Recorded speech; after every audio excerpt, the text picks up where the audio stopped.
भारत के लिए अगर ये समझौता होता है, ये एक अंडरस्टैंडिंग होती है यूएस और रशिया के बीच में, तो भारत के लिए ये सिचुएशन कितनी चोकिंग होने वाली है?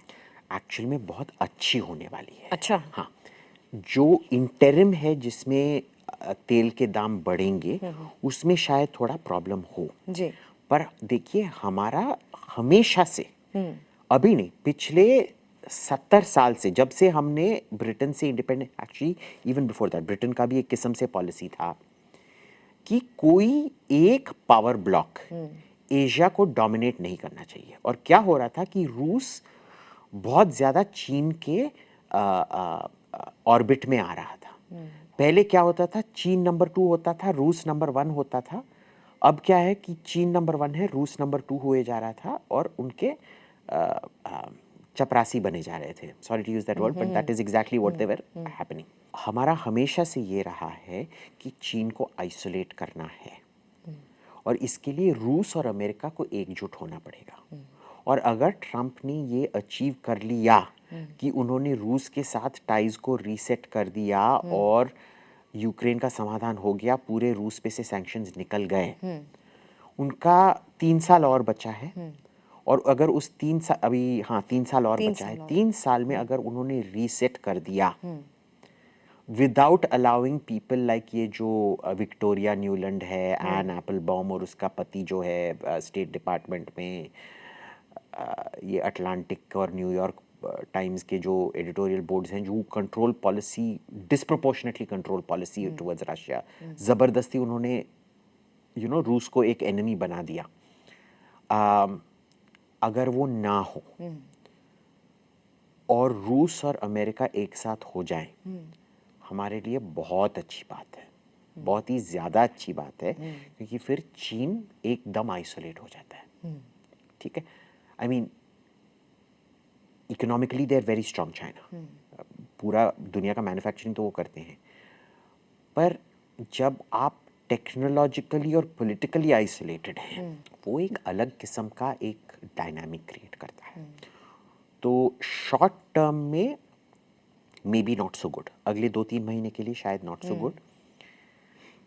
अगर जो मैं मानता हूं ट्रंप करना चाहते हैं, शायद करना चाहते हैं, maybe I am reading too much into it, हो जाता है फिर मीडियम टर्म में बहुत अच्छा, लॉन्ग टर्म में तो सब कुछ unpredictable. I mean like Keynes used to say in the long term we are all dead, so it's like that. आपने बोला जो पॉसिबिलिटी है, ये जो इन बिटवीन द लाइंस, क्योंकि कहते हैं जियोपॉलिटिक्स और पॉलिटिक्स दोनों में सिग्नल्स बहुत इंपॉर्टेंट है and reading in between the lines is very important, geopolitics में और पॉलिटिक्स में। मतलब भूगोलिक जो राजनीति है वो और राजनीति दोनों में। तो ऐसे में अगर अभिजीत, आपने एक बात बहुत इंटरेस्टिंग बोली कि चाइना को आइसोलेट करना बहुत ज़रूरी है। अगर हम पैटर्न देखें ना, जिस तरह से डीप स्टेट काम करता है, आपका फेवरेट सब्जेक्ट, जिस तरह से प्रेजेंटली डीप स्टेट काम कर रही है पिछले 2 सालों में, अमेरिका काम कर रहे हैं पिछले 2 सालों में, सबसे पहले बर्मा होता है, मालदीव्स होता है, बर्मा होता है, हमारा म्यांमार होता है, फिर उसके बाद हम बांग्लादेश देखते हैं, नेपाल देखते हैं, लास्ट ईयर हमने पाकिस्तान में सिचुएशन दी, उससे सबसे पहले हम श्रीलंका में देखते हैं।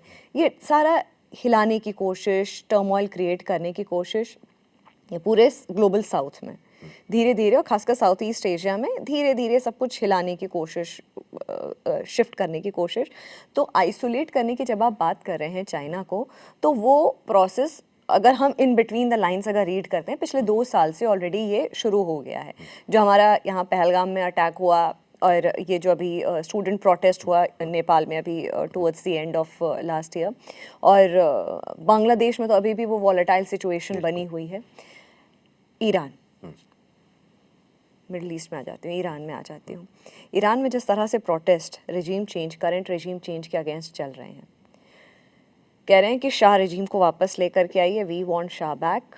और ये जो पूरा पैटर्न है, जैसे जैसे जो मैंने कंट्रीज़ आपको देश गिनाए, ये जो पूरा पैटर्न है वो डीप स्टेट का जो strategic way of executing a coup situation या जो रेजीम चेंज की सिचुएशन है वो बिल्कुल आइडेंटिकल है। वहाँ पर भी ईरान में सिमिलर पैटर्न अभी फ़िलहाल देखने को ऐसा लग रहा है कि हाँ, हो सकता हो कि डीप स्टेट की वही स्ट्रैटेजी हो। आप कितना इस बात से मेरे अग्री करेंगे? I don't agree at all.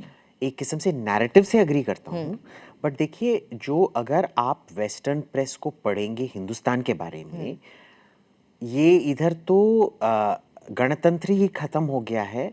जो नया जो वो मंत्रियों के लिए वो बिल्डिंग बना है ना पार्लियामेंट के ऑपोजिट, वो नया मिनिस्ट्रियल ऑफिसेस, वो एक्चुअल में मंत्रियों के लिए नहीं है, वो गैस चेम्बर है। उनको रोज 10 लाख मुसलमान उधर ले जाके उनको गैस चेम्बर में मारा जा रहा है। अगर आप न्यूयॉर्क टाइम्स पढ़ेंगे या वॉशिंगटन पोस्ट पढ़ेंगे या अटलांटिक पढ़ेंगे, आपको यही समझ में आएगा कि हिंदुस्तान में तो यही हो रहा है। हिंदुस्तान दूसरा नाज़ी जर्मनी है, पर वो सच्चाई नहीं है, हमको भी पता है। तो ईरान में बहुत बार जा चुका हूँ, मेरा ख़ानदान भी ईरान में है, मेरे बहुत सारे दोस्त भी ईरान में हैं। देखिए ये जो प्रोटेस्ट हो रहा है ना, ये भी फुस होने वाला है, कुछ नहीं होने वाला इस ईरान प्रोटेस्ट का। देखिए ईरान में ये एक फंडामेंटल सिमिलैरिटी कहाँ है बताता हूँ। तुर्की में आप देखेंगे जो भी एंटी एर्दोगान चीज़ है ना, वो पूरा समुद्री तट पे है, क्योंकि समुद्री तट बहुत वो डेवलप्ड होता है। अमेरिका में भी आप देखेंगे कि जो ईस्ट कोस्ट और वेस्ट कोस्ट हैं वो हमेशा डेमोक्रेट्स के लिए वोट करते हैं, बहुत वो लेफ्ट विंग वोक टाइप के लेफ्टी टाइप होते हैं। जो इंटीरियर होता है ना, वो बहुत वो घाटी type, as in you know America के जाट लोग सेंट्रल अमेरिका में रहते हैं, तुर्की के जाट लोग सेंट्रल एनाटोलिया में रहते हैं जिनका तट नहीं है।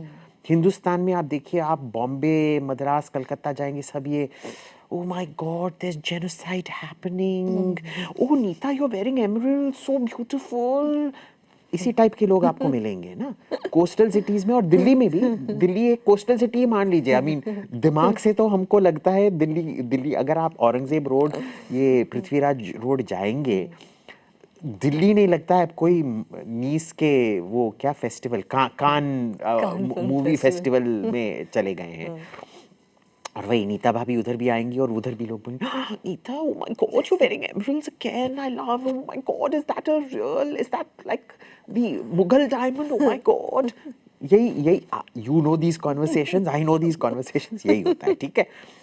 पर जो the people who really determine the future of a country, they are the real sons of the soil, like the Jat types, जिनका बहुत मजा भी उड़ाया जाता है, but they are the ones who understand the earth.